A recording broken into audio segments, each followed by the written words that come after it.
जब कौरव और पांडव महाभारत के युद्ध को चले तब राजा धृतराष्ट्र ने कहा मैं भी युद्ध को देखने चलूं। तब श्री व्यास देव जी ने कहा है राजन नेत्र के बिना क्या देखोगे। तब राजा धृतराष्ट्र ने कहा है प्रभु जी देखूंगा नहीं तो श्रवण तो करूंगा। तब व्यास जी ने कहा है राजन तेरा सारथी संजय जो कुछ महाभारत के युद्ध की लीला कुरुक्षेत्र में होगी सो तुझे यहाँ बैठे ही श्रवण करावेगा। व्यास देव जी के मुख से यह वचन सुन संजय ने विनती करी है प्रभु यहाँ हस्तिनापुर में बैठे मैं कुरुक्षेत्र की लीला कैसे जानूंगा तथा राजा को किस भांति कहूंगा।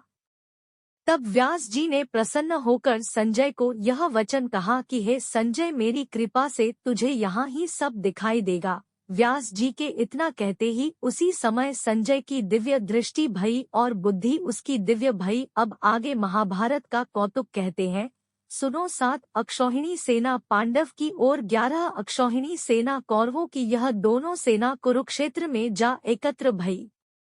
धृतराष्ट्र ने पूछा है संजय धर्म के क्षेत्र कुरुक्षेत्र में युद्ध की इच्छा से एकत्र हुए मेरे और पांडु पुत्रों ने क्या किया। संजय ने कहा पांडवों की सेना की व्यूहित देखकर दुर्योधन आचार्य द्रोण के समीप जाकर कहने लगे हे आचार्य देखिए आपके शिष्य बुद्धिमान पदपुत्र ने पांडवों को बड़ी सेना की कैसी व्यूह रचना की है। इस सेना में अर्जुन भीम जैसा बड़े बड़े धुंधारी वीर युयुधान विराट महारथी द्रुपद धृष्टकेतु चिकितान बलवान काशिराज परुजित कुंतीभोज नरों में श्रेष्ठ शौर्य पराक्रमी युधामन्यु बलवान उत्तमौजा अभिमानु और द्रौपदी के पुत्र सबके सब महारथी है। हे ब्राह्मण श्रेष्ठ आपके स्मरण अर्थ अब मैं अपनी सेना के प्रधान सेनापतियों के नाम वर्णन करता हूँ। आप भीष्म कर्ण युद्ध विजय कृपाचार्य अश्वत्थामा विकर्ण सोमदत्त का पुत्र भूरी श्रवा तथा बहुत से शूरवीर मेरे लिए प्राण तक देने को तैयार हैं। ये लोग शस्त्र चलाने में अति निपुण हैं और सब युद्ध विद्या में प्रवीण हैं। हमारी सेना का जिसके भीष्म रक्षक है बड़ा बल है। अब आप सब अपने अपने मोर्चों पर सावधान रहकर सेनापति भीष्म की रक्षा कीजिए। कुरुवृद्ध भीष्म पितामह ने दुर्योधन को प्रसन्न करते हुए और ऊंचे स्वर से गर्जत हुए शंख बजाया। फिर वहां चारों ओर शंखों नगाड़े ढोल गोमुखादि अन्न के बाजे बजाने लगे जिनका बड़ा भयंकर शब्द हुआ। जिसके अनंतर सफेद घोड़ों के बड़े रथ पर स्थित माधव श्री कृष्ण और पांडव अर्जुन ने भी दिव्य शंखों को बजाया। श्री कृष्ण पंच जन्म और अर्जुन ने देवदत्त नामक शंख को और भीषण कर्म करने वाले भीम ने पौड़ नामक बड़े भारी शंख को बजाया। कुंती पुत्र राजा युधिष्ठिर ने अनंत विजय नुकुल ने सुघोष और सहदेव ने मणि पुष्पक और महाधनुधर काशीराज शिखड़ी धृष्टद्युम्न विराट अपराजित सत्य की राजा द्रुपद और द्रौपदी के 5 पुत्र और महाबाहु अभिमन्यु इन सब वीरों ने अपने अपने शंखों को बजाया। उन शंखों के भारी शब्द से आकाश और पृथ्वी गूंज उठे और धृतराष्ट्र के पुत्रों के हृदय कांप उठे। हे राजन अर्जुन ने कौरवों को युद्ध के लिए प्रस्तुत देखकर धनुष उठाकर श्री कृष्ण से कहा कि हे अच्युता मेरा रथ दोनों सेनाओं के बीच में खड़ा कीजिए जिससे मैं युद्ध करने वालों को देख लूं कि इस सभूमि में मुझे किन किन के साथ युद्ध करना चाहिए। दुबुद्धि दुर्योधन की प्रीति करने वाले जो युद्ध के लिए यहाँ एकत्र हुए हैं उनको देखूंगा। संजय ने कहा हे राजन अर्जुन की बात सुनकर श्री कृष्ण ने भीष्म द्रोण आदि वीरों के सामने उत्तम रथ को खड़ा करके कहा कि हे वीर युद्ध के लिए उद्धत इन कौरवों को देख लो।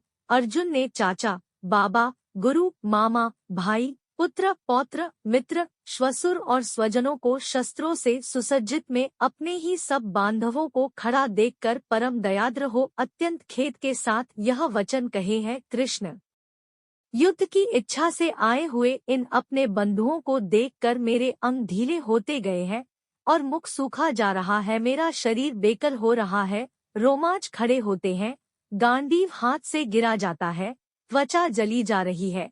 हे केशव मुझमें यहाँ खड़े रहने की सामर्थ्य नहीं है। मेरा मन चक्कर खा रहा है और सब लक्षण मैं उल्टे देख रहा हूँ और संग्राम में स्वजनों का वध करके कोई लाभ नहीं होगा। और हे कृष्ण जीत, राज्य और सुख भी नहीं चाहता हूँ, हे प्रभु। हमको राज्य, भोग और सुख की इच्छा की जाती है। वे सब इस युद्ध में प्राण और धन की ममता छोड़ करने को तैयार है, और आचार्य, पिता, पुत्र, पितामह, मामा, ससुर, पौत्र, साले और संबंधी ये सब मुझे मारे तो भी, हे मधुसूदन, मैं इन्हें मरने की इच्छा नहीं करूँगा, हे जनार्दन। त्रिलोकी के राज्य के लिए भी मैं इन्हें मारना नहीं चाहता, फिर इस पृथ्वी के राज्य के लिए तो कहना ही क्या, हे जनार्दन। धृतराष्ट्र के पुत्रों को मरकर हमारा क्या भला होगा? इन आत्ताइयों का वध करने से पाप ही होगा, इसलिए हमें अपने भाई धृतराष्ट्र के पुत्रों को मारना अनुचित है, हे माधव। स्वजनों को मारकर क्या हम सुखी हो सकते हैं? ये सब लोग के वशीभूत है, और कुल के नाश करने तथा मित्रद्रोह करने में पाप को नहीं देखते। कुल नाश के दोष को जानते हुए भी हमको इस पारक से क्यों नहीं दूर रहना चाहिए?